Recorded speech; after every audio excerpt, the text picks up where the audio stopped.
안녕하세요. 책 속에서 나를 만나는 시간입니다.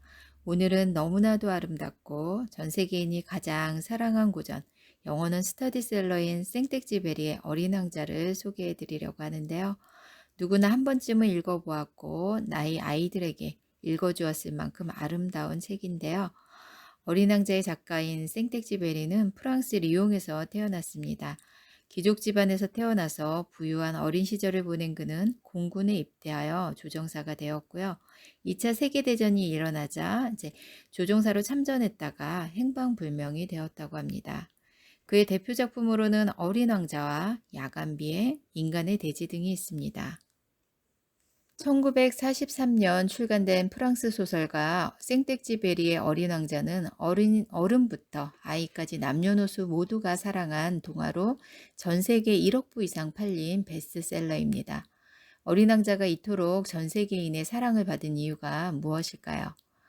이 세상에 남아있는 마지막 순수와 아름다움을 간직한 어린 왕자의 이야기가 많은 어른들과 어린이들에게 진한 감동을 주기 때문인데요. 어린 왕자는 소행성에서 온 어린 왕자와 사막에 불식착한 이제 비행기 조종사인 나와의 만남으로부터 이야기가 시작됩니다. 즉, 나 조종사의 시선에서 이제 펼쳐지는 이야기죠. 나는 여러 행성을 여행하기 위해서 이제 소행성에서 온 이제 어린 왕자가 들려주는 7군데의 행성에 사는 특이한 사람들의 이야기를 통해 진정으로 소중한 것이 무엇이고 책임을 지는 것이 또 무엇인지를 깨닫게 됩니다. 어른이 되어서 이렇게 다시금 꺼내보는 어린 왕자 속에는요, 밤하늘에 이제 반짝이는 별과 같이 아름다운 명대사들이 숨어 있는데요. 요즘같이 이제 마음이 메마르고 건조할 때 다시금 이렇게 꺼내보면 좋을 듯한 책입니다. 자, 이제 그림책 속으로 한번 들어가 볼까요? 어린 왕자, 생텍쥐 베리. 보아뱀은 먹이를 씹지 않고 통째로 삼켜. 그러고는 꼼짝도 하지 않고 오래오래 먹이를 소화시킨대. 내가 그걸 그림으로 그렸어. 바로 이 그림이야. 그런데 아무도 내 그림을 알아보지 못하는 거야. 제 그림이 무섭지 않나요? 모자가 뭐가 무섭니? 모두들 내가 모자를 그렸다는 거야. 그건 내가 그린 건 코끼리를 꿀꺽 삼킨 보아뱀인데 말이야. 그래서 나는 다시 그려야 했어. 이렇게 말이야. 그제서야 사람들은 내 그림을 알아보았지. 그러고는 나는 다시는 그림을 그리지 않았어. 그리고 하늘을 나는 비행사가 되었어. 자, 이러한 이유로 나는 6살 때 화가라는 훌륭한 직업을 포기해야만 했어. 나의 첫 번째 그림과 두 번째 그림이 성공을 거두지 못하는 데 대해 실망을 하고 말았던 거야. 어른들은 혼자서는 아무것도 이해하지 못하는 모양이야. 항상 어른들에게 설명을 해준다는 것은 몹시 힘든 일이야. 어느 날 비행기가 고장나서 나는 사막에 떨어지고 말았어. 나는 끝없는 사막에서 혼자 비행기를 고치고 있었지. 그런데 갑자기 등 뒤에서 작은 목소리가 들리는 거야. 양 한 마리만 그려줘.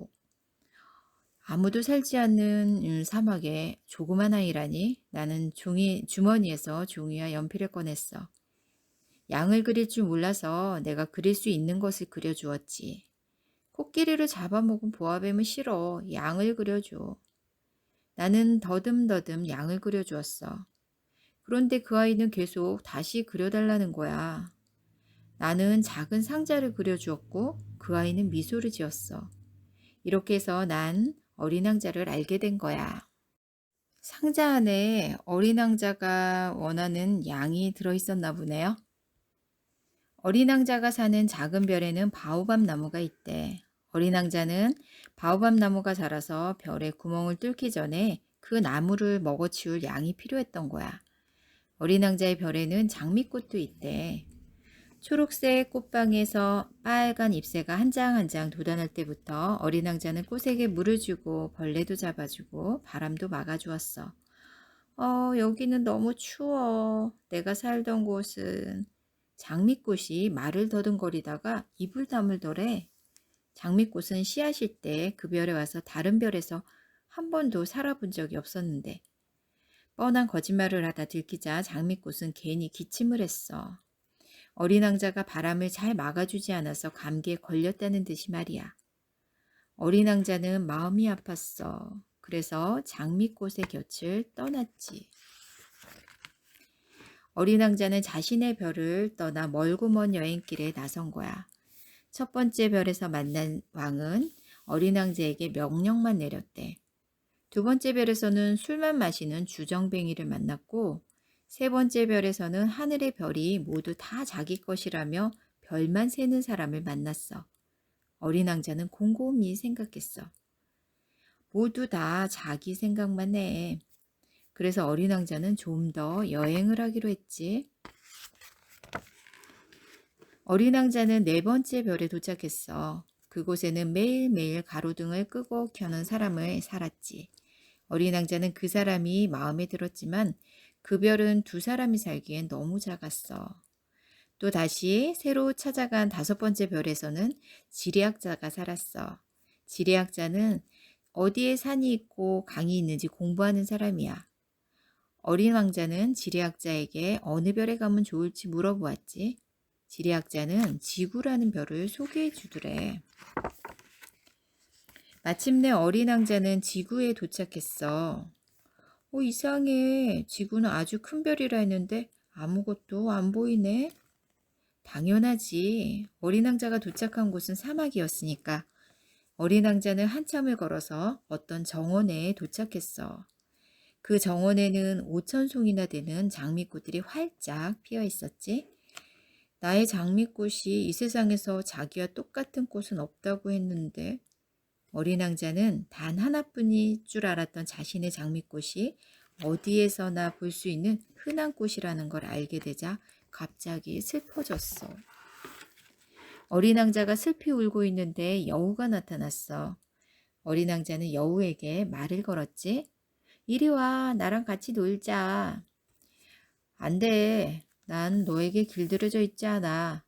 길들여진다는 게 뭐야? 너와 나는 지금 아무 사이도 아니야. 너는 그냥 지나가는 다른 아이들과 똑같아. 나도 너한테 다른 여우와 똑같이 그냥 지나가는 여우이고. 하지만 너와 내가 서로 길들이면 나에게 너는 이 세상에 딱 하나밖에 없는 아이가 되는 거야. 너에게도 나는 이 세상에 딱 하나밖에 없는 여우가 되지. 어떻게 하면 너를 길들일 수가 있지? 날마다 나를 만나러 와. 어린 왕자는 고개를 끄덕였어. 다음 날 어린 왕자가 여우를 만나러 가자 여우가 말했어. 언제나 같은 시간에 나를 찾아오면 더 좋겠어. 내가 매일 오후 4시에 나를 만나러 온다면 난 3시부터 행복해지기 시작할 거야. 4시에는 너무 설레어서 안절부절 못하겠지? 하루 이틀 사흘 이렇게 어린 왕자는 여우를 길들였대. 어린 왕자와 여우는 이제 아주 서로 친해졌어. 둘이 헤어지는 날이 되자 여우가 말했어. 눈물이 나오려고 해. 하지만 내가 길들여주길 바랬잖아. 서로를 길들였다가 헤어지면 이렇게 슬픈데 왜 그렇게 하자고 했니? 뭐가 좋다고? 좋은 것도 있어. 예전에 밀밭은 내게 아무 의미도 없었어. 난 빵을 안 먹으니까. 하지만 이제 밀밭은 너를 생각나게 해. 밀밭의 노란색이 내 금빛 머리를 닮았잖아. 너도 나한테 이 세상에 딱 하나밖에 없는 여우가 되었어. 어린 왕자와 여우는 말없이 서로를 바라보았지. 조금 뒤에 어린 왕자가 다시 입을 열었어. 장미꽃도 그래. 5,000송이 장미꽃은 나에게 그냥 장미꽃이야. 하지만 내 별에 있는 장미꽃은 나의 장미꽃이야. 내가 물도 주고 벌레도 잡아주었으니까 5,000송이 장미꽃보다 단 한 송이의 나의 장미꽃이 더 소중해. 여우가 어린 왕자에게 속삭였어. 소중한 것은 눈으로는 볼 수 없어. 마음으로 보아야 해. 마음으로? 장미꽃의 투정 뒤에 숨어있는 사랑도 마음으로 볼 수 있지. 내가 길들인 것에는 책임이 있는 거야. 그걸 잊지 마. 어린 왕자에게 여우의 이야기까지 모두 들었을 때 나는 마지막 남은 한 방울의 물을 마셨어. 어린 왕자는 우물을 찾으러 가자고 했지. 우리는 걷기 시작했고 다행히 동이 틀 무렵 우물을 발견했어. 두레박으로 물을 퍼올리는데 마치 노래하는 것 같은 소리가 났어. 어린 왕자가 환한 미소를 지으며 까르르 웃었지. 아, 그 웃음소리 참 좋구나. 아저씨, 밤하늘의 별을 바라봐. 내 별은 아주 작으니까 잘 찾아야 해. 아저씨에게는 수많은 별들이 모두 내 별처럼 보이겠지? 그리고 내 웃음소리도 들릴 거야. 이게 내 선물이야. 이제 아저씨는 웃을 수 있는 별을 갖게 된 거야. 나는 비행기를 다 고친 뒤에 깜빡 잠이 들었어. 눈을 떠보니 어린 왕자가 없었지. 나는 서둘러 어린 왕자를 뒤쫓아갔어. 아저씨, 나도 내 별에서 밤하늘의 별을 바라볼게. 모든 별이 노래하는 우물로 보일 거야. 별들은 내게 마실 물을 부어주겠지? 나는 말없이 어린 왕자를 따라 걸었어. 아저씨, 이제 나 혼자 걸어가게 해줘. 어린 왕자가 앞으로 두어 걸음 걸어가는데 발목 근처에서 노란 빛이 반짝였어. 아, 그건 사막에 사는 독뱀. 어린 왕자는 나무가 쓰러지듯 천천히 쓰러졌어. 그때 모래바람이 불어와 소리도 없이 사막을 뒤덮었지. 어린 왕자가 쓰러진 자리에는 흔적조차 남아있지 않더구나. 사실 이 어린 왕자는 아이들을 위한 동화라기보다는 어른을 위한 동화라고 생각해요.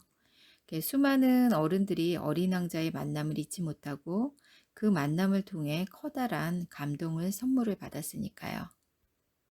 어린 왕자에서 상징하는 선은 무엇을 말하는 걸까요? 그것은 인간의 고독을 극복할 수 있게 해주고 무의미한 삶과 이 세계의 의미를 부여해주는 사랑을 지닌 인간 사이의 참다운 관계입니다. 보이는 것과 보이지 않는 것, 의미와 무의미, 이것은 어린 왕자가 상징하는 메시지를 받아들일 수 있는 핵심인데요. 어린 왕자는 아주 작은 별에서 혼자 살고 있습니다. 그는 저녁 노을을 바라보며 슬픔을 달랬습니다. 어린 왕자의 작은 별, 그것은 그가 가진 고독의 세계입니다.